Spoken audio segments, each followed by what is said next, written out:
Hi, everyone. Thanks so much for joining. We're going to give everyone about 90 seconds or so to join us. So if you need to grab some water, grab a snack, go ahead and do that. And we'll get started in about a minute or so.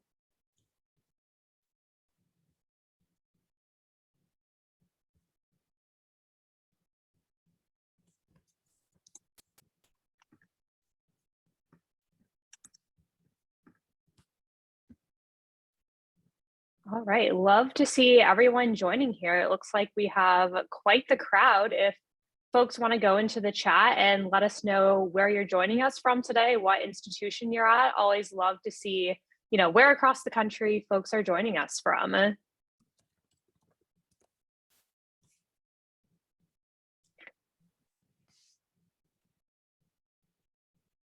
Welcome, everyone. Love seeing this chat here. Elon University, Clark State, University of Chicago. Wow, we have folks from all over the place joining us. So great to see.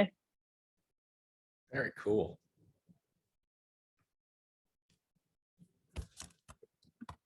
All right, well, it seems like we have a quorum here, a great group of attendees. So thanks so much, everyone, for joining us today. Really excited today to be speaking with you all about these new survey results that just came out. So let's go ahead and do a round of introductions and then we can get into things. So hi, everyone. My name is Bridget Moran. I'm our content manager here at Coursedog, so dealing with all things content and research related. I worked closely on this survey, so really excited to be here with you all today and to be talking about the results. And I will pass it over to Justin now. Hey folks, it's great to meet everyone. My name is Justin Wenig. I'm co-founder and CEO of Coursedog. Great to see some folks who are existing partners or who I'm familiar with, and great to see some new folks. Super excited about today's survey because for those of you that this founding story of Coursedog is that I actually was a computer science student with my co-founder at Columbia University, and got frustrated while kind of navigating academic operations and scheduling. And so I'm really excited to kind of present the results from a larger cohort of students than just myself. So super excited for this. I'll pass it to Lucy. Thanks, Justin. Hey everyone, my name is Lucy Isles. I'm a product manager here at Coursedog. So I spend all day thinking about how some of this technology can impact, the student experience, and really excited to talk with you today. Awesome. Thanks, Lucy. Well, before we dive into things, I want to give a quick overview of what we're going to be talking about today. So I'm sure as many of you read in the description when you signed up for this webinar, the main focus is really going to be going through these newly released results of the student survey that we conducted in conjunction with College Pulse. And we've broken up the results into a few different themes that we're going to cover today. So first, we'll run through how well students are able to access the classes that they need and how that class accessibility can impact their enrollment intentions. From there, we'll talk a bit about how well students are able to understand their degree requirements and how the catalog plays into all of this. And then finally, we'll walk through how students actually go about planning their academic paths and how they rely on technologies and advisors to really plan that out. And of course, we'll leave time at the end for Q&A. I know that's always of great interest. So feel free to go ahead and submit any questions you have through the Q&A function. That's the primary area where we'll be going through and taking questions. Of course, though, if you have any comments or anything like that as we go through the presentation, feel free to drop that in the chat for everyone to see. I'll also note that we're going to do a few polls throughout today's sessions. We really love to get everyone's perspective and learn about how you're approaching these topics at your institution. And then one final thing I'll note, I know we always get asked this, but yes, you will see a recording, an email of the recording and of the deck, so that way you can reference it afterwards. All right, and love to see that the chat's still going. We have folks joining us from everywhere, so thanks for that. Okay, great. Well, before we actually get into the results of the survey, I want to quickly go over the methodology for it. So as I mentioned, we partnered with College Pulse at the beginning of this year to run a student survey on topics such as course accessibility, understanding degree requirements, and planning degree paths. And here at Coursedog, I think we have a pretty good understanding of how administrators approach these issues. We actually partnered with ACRO last year to conduct several surveys to understand how you all are approaching these functions at your institutions. But we felt that we were really missing the student perspective on these issues, and that was kind of the impetus for this survey. So to close the gap here, we worked with College Pulse to develop this survey and ended up gathering 1,500 responses from undergraduate students across the US. And these students came from about 75 institutions, both at 2- and 4-year institutions. So we'll cover what some of those differences look like later. And then one final thing, the survey was conducted between January 23rd and February 1st of this year. And the results were actually just published last week. So super exciting, and really just thrilled you all are here to talk about the results. Awesome. Thanks, Bridget. So I'm really excited to get into this first section, which is on course accessibility and enrollment intentions. This is something I spend a lot of time thinking about. So it's awesome to see some data to kind of understand the student perspective on these issues. So first we'll look at, to what extent students are able to enroll in the courses they need to meet their degree requirements and progress. Then we'll look at some specific challenges that students face when trying to get into the classes they need. And then, we'll also see how course accessibility challenges impact students' intention to stay enrolled at their current institution. So overall, the majority of students experience challenges trying to enroll in classes they need. I think this is no surprise here. 6 in 10 students said that they frequently or somewhat frequently experience issues trying to enroll in the classes they need to meet either major or general education requirements. However, only 11% of students said that they never experienced issues trying to enroll in the classes that they need. So kudos to folks who are at the schools that have the 11%. I've never seen that before, but that was cool to see. So there are a couple of different ways that this data can be broken down. We looked at how these challenges differed by student class year, by institution type, and other factors. And first-year students were more likely to say that they experience course access challenges as opposed to students further along in their studies. So, 58% of first-year students reported that they frequently or somewhat frequently experience challenges, compared to 51% of students in their fourth year. While these numbers are high across the board, it definitely points to a particular need to focus on and support students that are just entering the institution. There were also some interesting differences between students at 2- and 4-year institutions. So 58% of students at 4-year institutions reported that they frequently or somewhat frequently experience challenges, compared to 47% of students at 2-year institutions. This may speak to the fact that 4-year institutions often have a larger collection of offerings, more complex course schedules, and maybe not as clear pathways. But I'd be really interested on others' thoughts on this as well, because honestly, this is a little bit surprising to me. Looking at this data definitely made me want to get more into the weeds of what problems exactly were preventing students from enrolling in the courses they need, especially because this is the problem that Coursedog was kind of founded on. And so, we did ask students this questions directly, but first I'd love to get the perspective of the audience. So I think we're going to launch a poll. We have this cute dog that we repurpose for all of our surveys that I love. I'd love to hear from you. What do you think is the most common reason students at your institution are unable to access the courses they need? I know that most folks would select multiple of these responses, but we'd love for you to actually select the top most common reason. So that poll should be available now in your browser. It says it's poll number 1, and just vote, and we'll give you folks about another 40 seconds or so to respond to that, and then we'll display the results.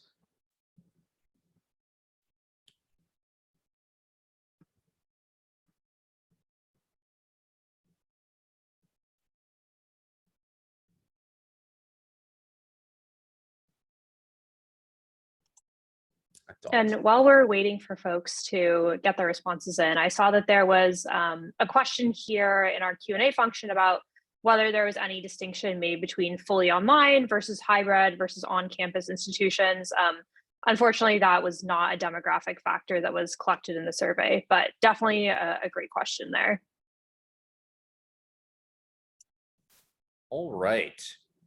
Super interesting responses. So the majority is that, class is already full when student tries to enroll. Also, class not offered at a time that works for the student schedule. This is one that's really important, especially as schools bring in more non-traditional learners, folks from underrepresented backgrounds. It's something that we think about a lot.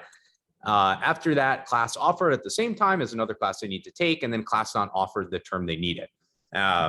And then a few others, we'd love to hear from anyone. Yeah, overdue balance, that's a great point. Would love to hear from any of you in the chat about other potential blockers to students' degree progression. So, now that we've got your perspective, let's compare that to what students told us. So you'll see that results vary slightly between students at 2-year and 4-year institutions. However, overall students most frequently encountered issues when a class was already full, when trying to enroll, or a class was not offered at a time that worked for their schedule. So I think we kind of got this one on the money. Kudos to everyone in the voting. This is a suggestion that the schedule isn't always built with students' needs at the forefront, right? There's faculty preferences, there's rollovers, there's these things that are institutional barriers, but pretty fascinating to hear this directly from students. Look, if 3 in 5 students find that classes are already full when they're trying to enroll that they need to get into, I think this says something about overfilled sections. So, we found that many campuses are struggling with overfilled, underutilized sections. Maybe it's because you're rolling over, maybe it's because you don't have enough instructional resources, maybe it's because you don't have the right data to actually understand what course demand is going to look like. For most of you and most of the institutions that I've spoken to, it's very common to roll over previous term schedule, or just look at historical enrollment data. But this doesn't reflect changing student demand or changing student groups or populations that are entering the university, or, perhaps how demand was never met in the first place, right? If you're rolling over a broken schedule, then you're just taking the same, broken thing. And so, looking at more forward-looking data, such as degree audit information, data from student-created plans, pathways, course history data from students, is really, really helpful to kind of understanding what courses students actually need to progress through their degrees so that you can create those balanced schedules. On the issue of courses not offered at a time that works for student schedules, unfortunately, I can't say I'm too surprised by this. This is a huge problem I experienced as a student. When we conducted a survey about scheduling with ACRO last year, faculty availability and faculty preference were noted as the top 2 factors when creating the course schedule. And I have empathy for a lot of institutions, for folks who sit in a registrar's office or BPA or provost or president. Faculty is the lifeblood of education. It's the lifeblood of the institution. But, schedules also have a massive impact on graduation rates, on making our non-traditional students successful. And so, one of our goals here at Coursedog and more broadly is getting out the narrative that we have to think about scheduling more holistically, right? Students have jobs, students have caretaking responsibilities. We can't just focus on faculty availability and faculty preference, because we're going to have students that end up like this, right? Where we have poor retention, and our students that actually need help the most are the ones that are getting the most screwed over by kind of legacy policies and rollovers. I'll pass it back to you, Bridget. Yeah, awesome. Thanks, Justin. Definitely, I think a lot of questions here. And I think one of the big ones I have when I see this slide is, how are these challenges impacting student retention? And this is something that we actually asked in the survey. So we've heard a lot of anecdotal evidence about this, but not a lot of hard data about how this impacts students. So I think for me, this was probably one of the most shocking results of the survey. So in the survey, we asked students, To what extent do they agree with the statement, if I'm unable to enroll in the classes I need to take, I will stop attending my current school or transfer to a different institution? And you can see some pretty astounding results here. So 1 in 3 first-year students either somewhat or strongly agreed that they'd leave their current institution if they couldn't enroll in the classes that they needed. And this is a lot of students, right? Especially as we think about institutions that are facing enrollment challenges. These really aren't students that we can afford to lose. And I'll also say, while the percentage of students who say they consider leaving their institution over class access drops as students progress year by year, still overall 1 in 5 students are saying that they somewhat or strongly agree that they'd leave their current institution if they couldn't enroll in the classes that they needed. So we also took a look at this from another angle when we were thinking about how course access impacts enrollment intentions. So on this slide here, you'll see that we compared student responses across 2 different questions in the survey. So on the y-axis on the left, we grouped students based on how they responded to the question about how often they were experiencing difficulty enrolling in the classes they needed. And based on how students answered that question, we then looked at how likely they were to say that they would stop attending their current institution if they couldn't enroll in the classes they need. And, I think the data really adds up here. It makes a lot of sense. Students who frequently experience difficulty enrolling in classes were the most likely to say that they'd stop attending their current institution. So 42% of these students said that they somewhat or strongly agreed that they'd stop attending their current institution if they couldn't get into the classes they need. And you'll see here that the percentage of students who say they'd stop attending their current institution drops, as students say that they're less frequently experiencing those difficulties. However, I do think it's interesting that the number doesn't drop down to 0. Even students who've never had these challenges, still about 1 in 10 of them who've never experienced difficulty enrolling in classes still say that they would be prepared to leave, if they did actually experience those challenges. So I thought that was a pretty interesting one to keep in mind. All right. Well, I know we just spent a decent amount of time talking about student course access, but I want to shift gears now and talk a bit about how students navigate their degree requirements in the online catalog.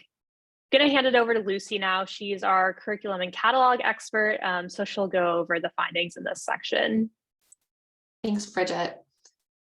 Well, we can start off and say, I think that this slide actually shares a bit of good news. So on this slide, we can see that about 70 to 75% of students say that it is somewhat easy or very easy to navigate their school's online catalog.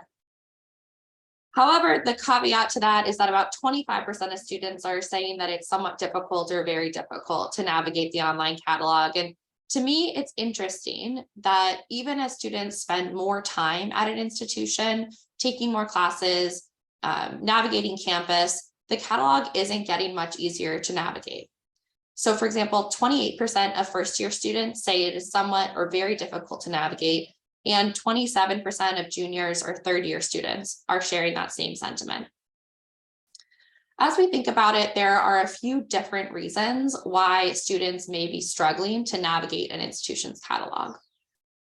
For one, catalogs are long and crammed frequently with an overwhelming amount of information. One previous study found that on average, community college catalogs are over 319 pages long, and that's just the average. Catalogs oftentimes live also as static documents without search functionality, and that makes them really difficult to navigate for a student as well. Additionally, oftentimes a catalog is jargon heavy and doesn't make sense to a student who is trying to find their degree requirements in the catalog. And in other cases, the catalog itself may present different information from other places a student may go on campus, such as department websites, degree planners, or peers or advisors. All of these factors that impact the online catalog can then in turn impact how well students are able to understand their degree requirements and in turn their path to degree. So let's think a little bit more about that.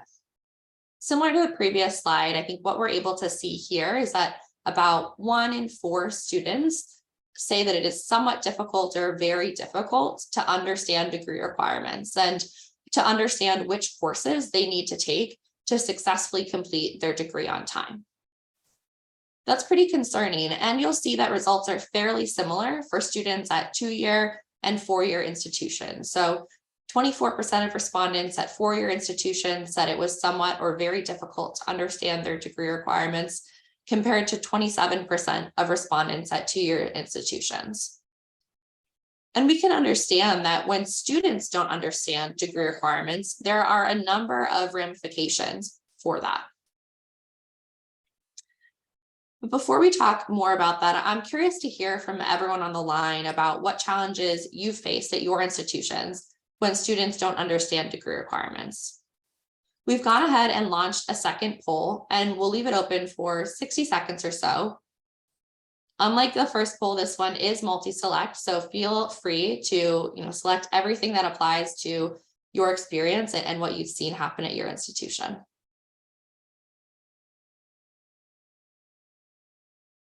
And I will say, I know I have kind of my expectations about what we might see in the results here, but I'm definitely curious about what you all will share.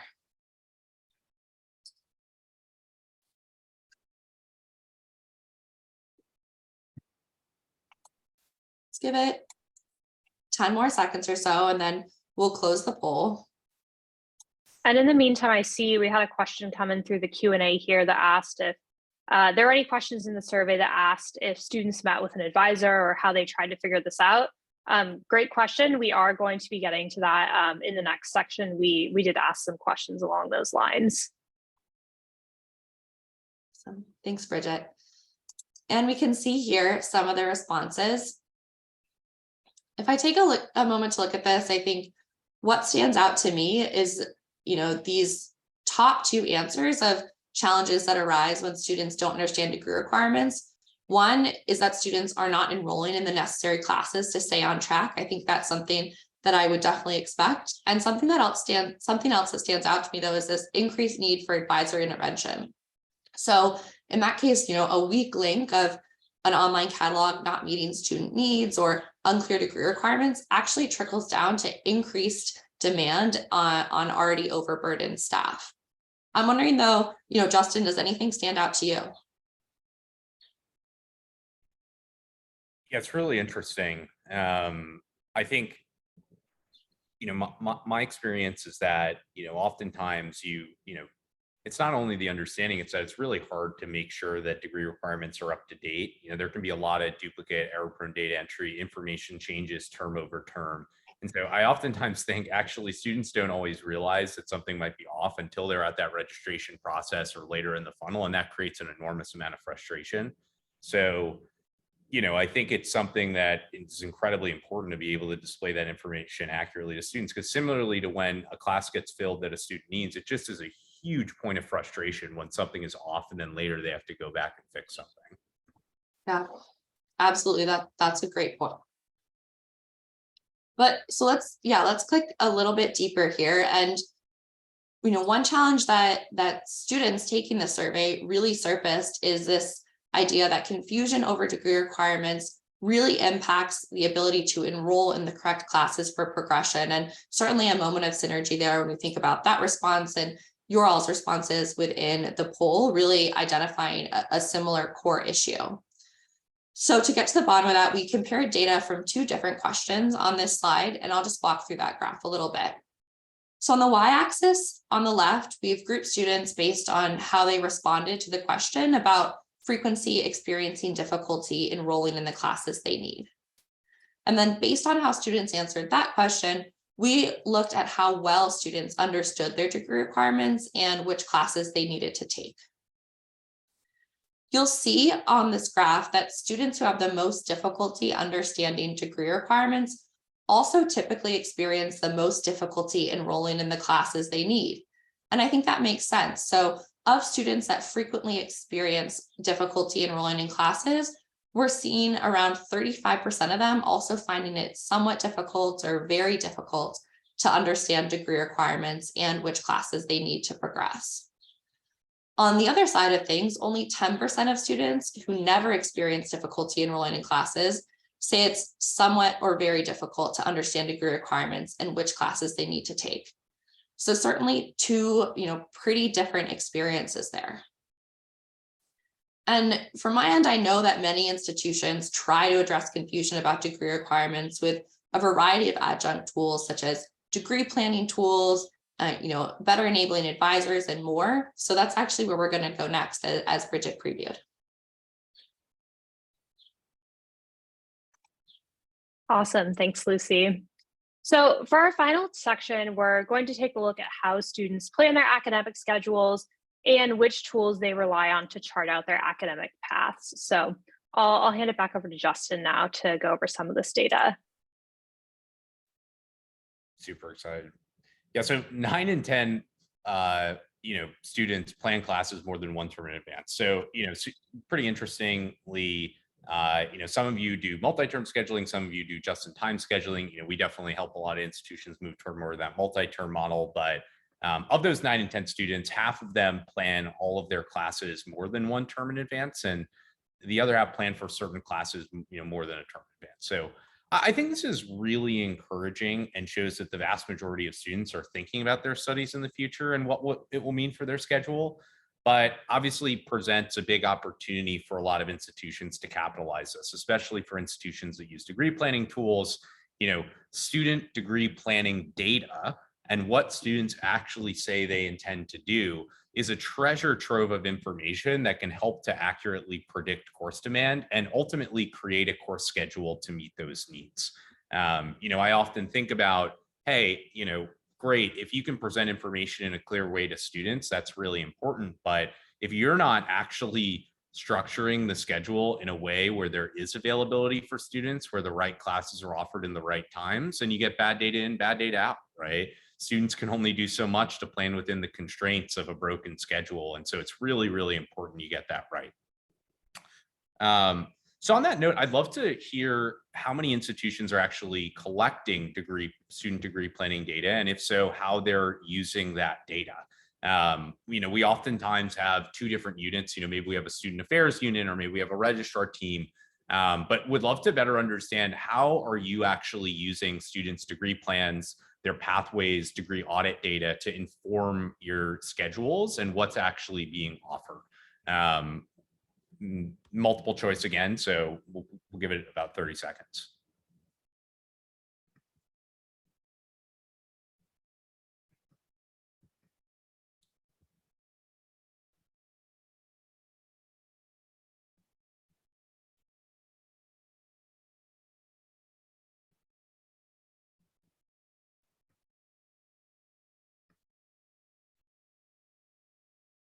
This is going to be an interesting one.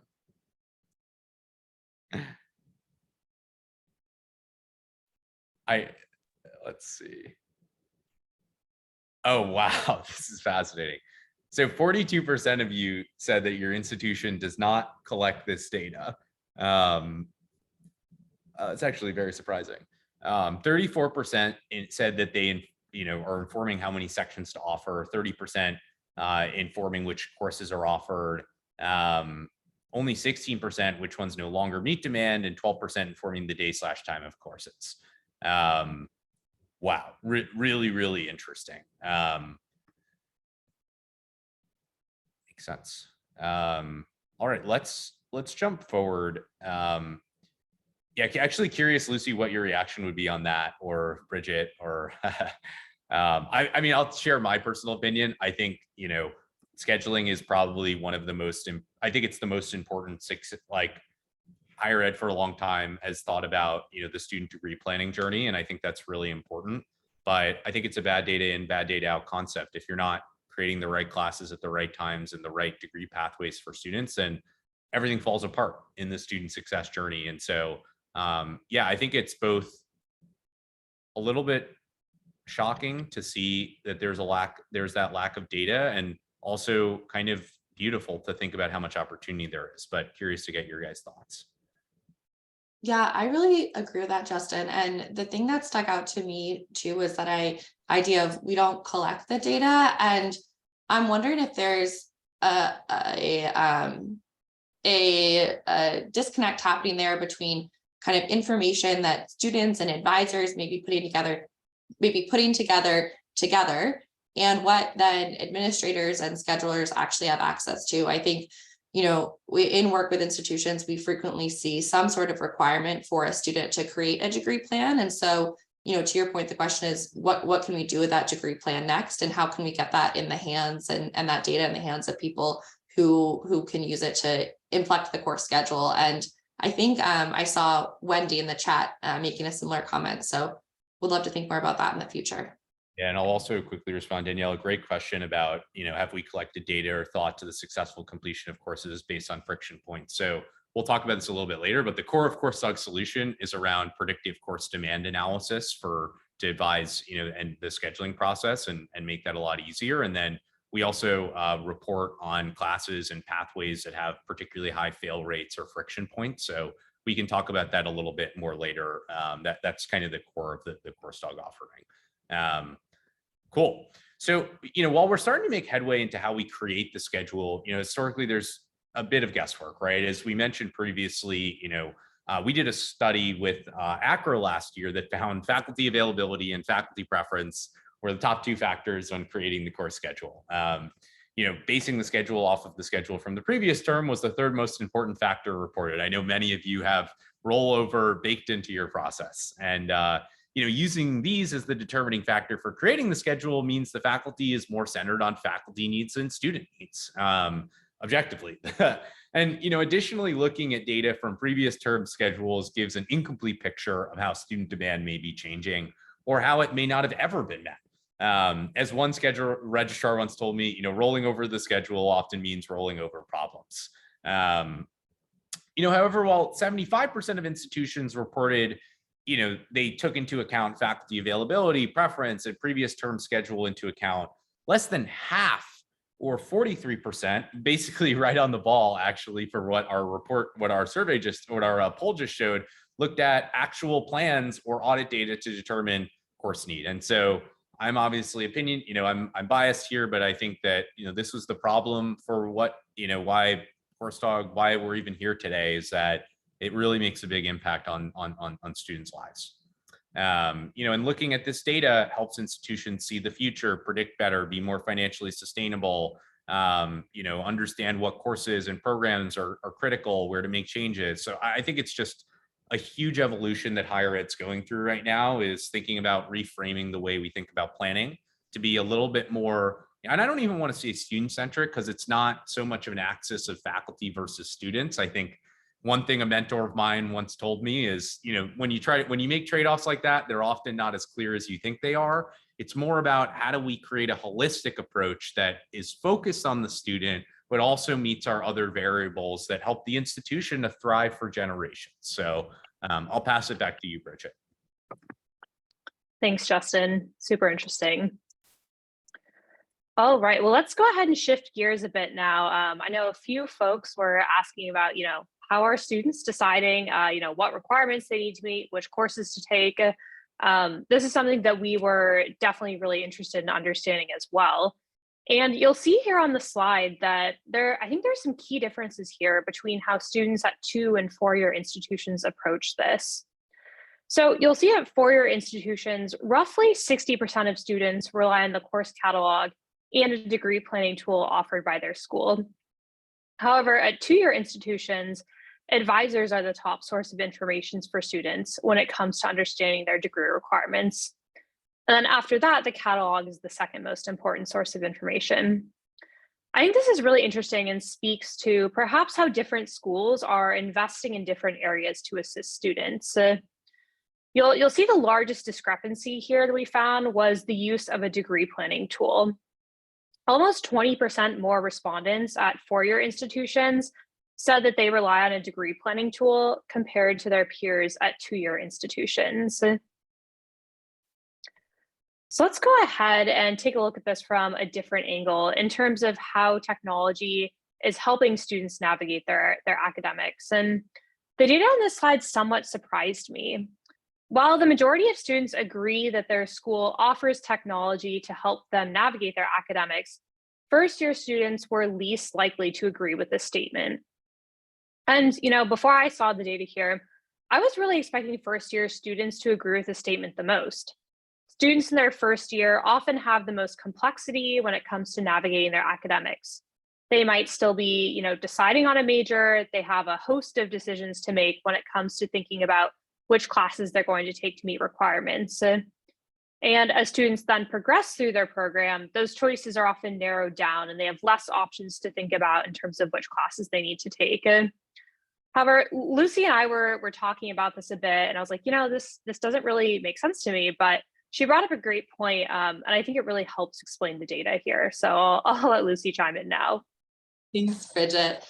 Similar to Bridget, I was surprised by this result, but as I thought about it more from a broader view of sort of student success and awareness of tools here, it made more sense to me. So thinking about how first-year students might be the least likely to agree that their school offers helpful technology. And I was thinking about that as possibly because they have had less time and exposure to those tools. And I think we can envision that. So students early on in their academic journey and early on in their relationship with an institution may not be aware of these tools. So the tool itself might be buried on an institutional website or behind a false barrier of a meeting with an advisor.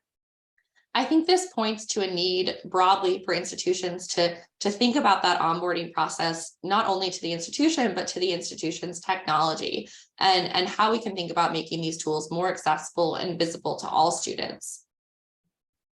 Definitely. I think that's a great point. And, obviously, I think, the data here shows that, of course, technology is important, but we also want to think about, the critical role that advisors play in all of this. And there's some pretty interesting data, I think, when it comes to, just how important advisors are.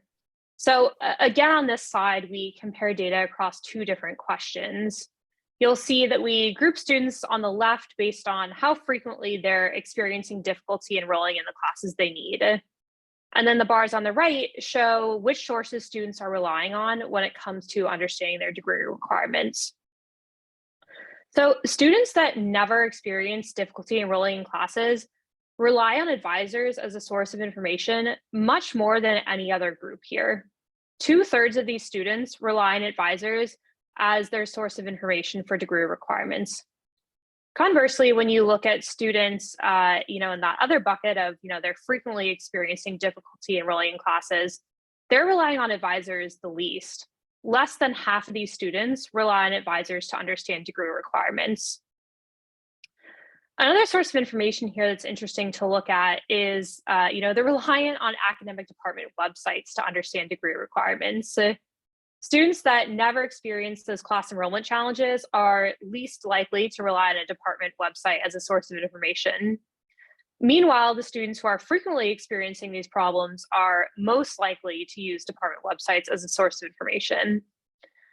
And I think that it's pretty clear here that advisors are often the best source of information, but it seems like there's a disparity in information from where students are getting their other sources. Theoretically, the catalog, a degree planning tool, and even a department website should all be presenting the same information. However, I think most of us know that that isn't always the case. Many of us are dealing with siloed operations, manual data entry, and due to some of those issues, degree requirements that live in different locations might not always be up to date, or they might be showing different pieces of information, which can, confuse students and, maybe get them off track when it comes to actually meeting the right requirements. So I'll go ahead and hand it back over to Justin now, and he's going to wrap things up and then lead us into our Q&A section. Yeah, so want to leave plenty of time for Q&A today, because I think the survey results were fascinating, but would love to kind of just share a little bit about how Coursedog's platform can help to meet some of these student needs. Coursedog was founded about a little over 5 years ago by myself. I was a computer science at Columbia University, had challenges kind of navigating that degree requirement journey, interacting with the catalog. What Coursedog is today is we're higher ed's first academic operations platform. So we provide one single place where you can create accurate, up-to-date course and program approval and syllabus related workflows, publish them automatically to a clear visual catalog that shows those degree requirements to students, build the schedule based on predictive course demand, looking at high fail rates, pathways data, degree audit data, integrating all that data into a predictive analytics solution, and then building the entire class schedule, what sections, what times, what rooms, even if you want to book events. And all of that's bidirectionally integrated with all major student information systems. So if you're an Ellucian partner, we were Ellucian's partner of the year the last 2 years. We're kind of Ellucian's preferred solution for ACOPS. We have the tightest integration with Banner, Colleague, Ethos, or non-Ethos. If you're a PeopleSoft school, the largest, most complex PeopleSoft schools in the country work with Coursedog. If you're a Workday school or a Genzabar school or even an anthology school, Coursedog actually has bidirectional integrations and partnerships with all these systems so that when you update a course or a schedule in Coursedog, it automatically updates everywhere, making sure that information's accurate for students across different places and that you don't have to do all this manual duplicate data entry into the SIS. But we won't spend too much time on Coursedog for today. I would love to open up Q&A.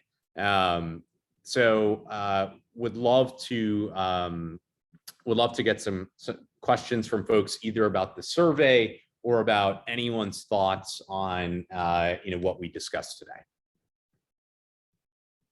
And it looks like we have a couple of questions here. So the first one is just that came up is, how do you actually predict student course demand? So I'd love to kind of talk through this. So for Coursedog, we're actually able to integrate with that kind of degree audit information, with student class history information, looking at a bunch of different kind of data sources to be able to integrate that in to create a predictive model of course demand. And so it's really powerful because historically, a lot of institutions just have historical enrollment. Imagine having a simple dashboard that would show you recommendations. Hey, here's what we think might be underutilized. Hey, here's what would be overfilled, so that you can have those upfront conversations to unblock students from being able to get down their degree and graduate on time, and to be able to have the hard discussions around classes that are going to be underutilized so that we don't end up with classes that are superfluous or really shouldn't be offered as a part of a student's degree program.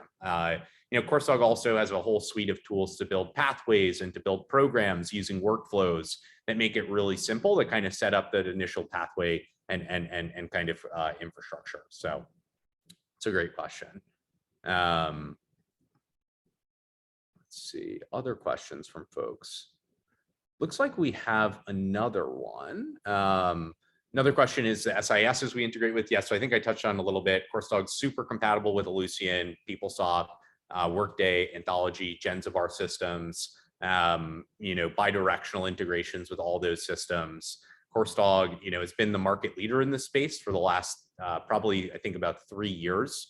So we now have worked with, just in the last couple of years, almost 200 institutions.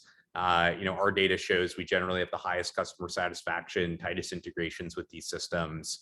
And really our core distinction is not having to have multiple tools, a scheduling tool and a catalog tool and all these different, 5 different tools that IT has to integrate with and different user experiences and, things of that sort. It's one tool, and then being able to have predictive analytics layered on top of that so that you have a single source of truth, single user experience, and, can actually make an impact, taking scheduling or curriculum planning from, hey, how do we just get this done, to, hey, how do we actually make this work for students so that we can get above the fold, and have a productive, enable staff to be able to be making decisions for students, not just rolling over the same broken thing and responding to after the fact change requests and things of that sort.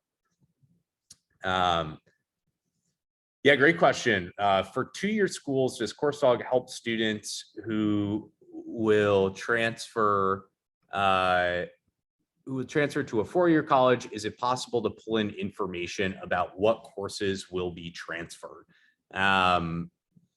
Yeah, it's a great question.